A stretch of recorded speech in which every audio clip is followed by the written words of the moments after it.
Sweet. Okay, you're quiet on set. So you want to take that? Take two. Speed. Oh my god. I'm a big fan of the film The Courier's Wife, and seeing it from Gravel's perspective was an interesting story, but as a woman, I did see an underrepresentation there. I think the reason why I wanted to do this was mainly because I really wanted to know who Sheila was. It was good to look at a woman's perspective of someone going through something during the Cold War and to capture it from her point of view. Her husband has already had the opportunity to talk about what's happened, but to give her a voice and to really understand how her experience was and what she was going through. Sorry, the extra washing's been keeping me busy. I'm glad Gretel's home. It's nice that everything's out in the open and everything's back to normal.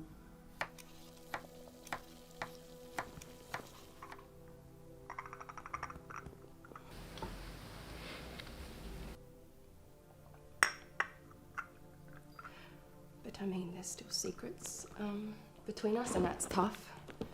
I mean, of course it's secrets. But it's tough, and I know he was helping his country. And now, well, the information he had affected millions of people, but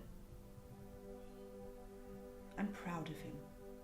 I think us as a film crew creating this idea of Sheila, of how we think she would have felt in these situations, looking at what she experienced and the little knowledge we were able to grab from the historical documents and from the original film, and trying to create this idea of her ourselves and give her a physical, tangible form in the present is really important to why we made this film.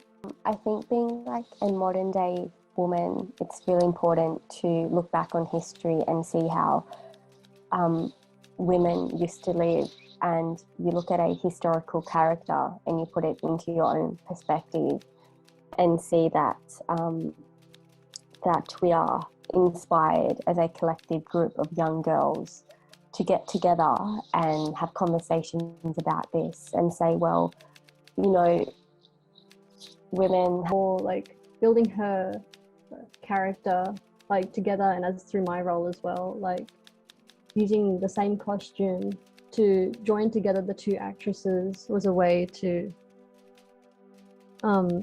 make it like make the one character of Sheila, but show that there were different versions of her as well, to show that we don't know what's accurate, what's not, but we're showing our perspective of who we think would make Sheila. The first time Grev left, tensions were high. I couldn't understand why he was going to Moscow at a time where the Americans, well, it was particularly unsafe for them, and he chose this time to expand into the East. It wasn't the first time he left. He's left many times before.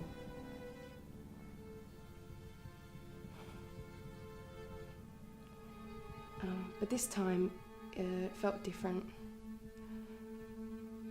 When he was away, the house felt so big. Looking after Andrew alone, he was just growing up so fast. My main inspiration for creating Sheila was definitely Hysterical Girl, a short documentary we watched, and I was really inspired by the style choices made in that film, and I think they were broaching a similar subject matter of a woman who had been swept aside by history in the shadow of a famous man, and I think that really did inspire the thematic ideas in this film for me. I had never seen a documentary that explored stuff the way it did. Like I was looking up like inspiration for the art style, and I was looking at like women on 60s spy novel covers, and like, you know, they always were in the story, but obviously like more of a hysterical girl, or like, you know, the love interest, or like it's always centered around their relation to the man, or like they're in terror or fear, but it's like very one note based on the cover. At least being able to use an art style that kind of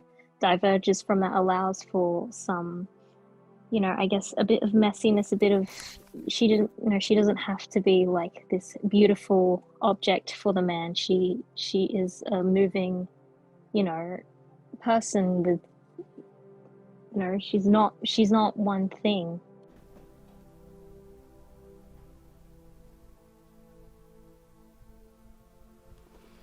In the past, before Russia,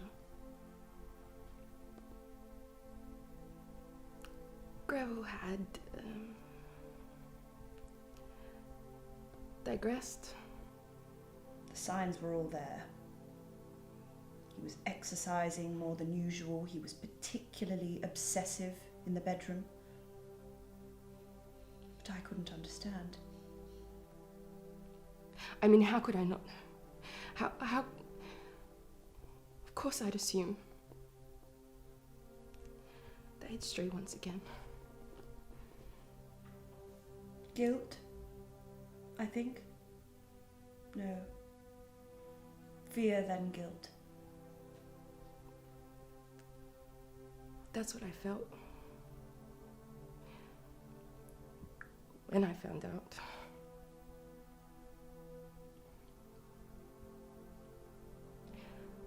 I was in disbelief, in shock. How could my Grev be a spy? He's a salesman. Well, he was a salesman, and now he's a British spy, captured in a Russian prison, living like a criminal. And I thought,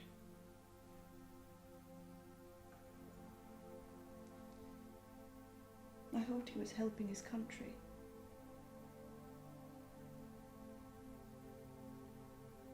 Andrew and Grev are at the park. It's good for them. But he's like a stranger to us now. I can't even imagine what he went through. But while he was in there, I was here fighting a war of my own. Reporters camped outside of the house. Andrew asking questions constantly that I just didn't have the answers for. I felt helpless.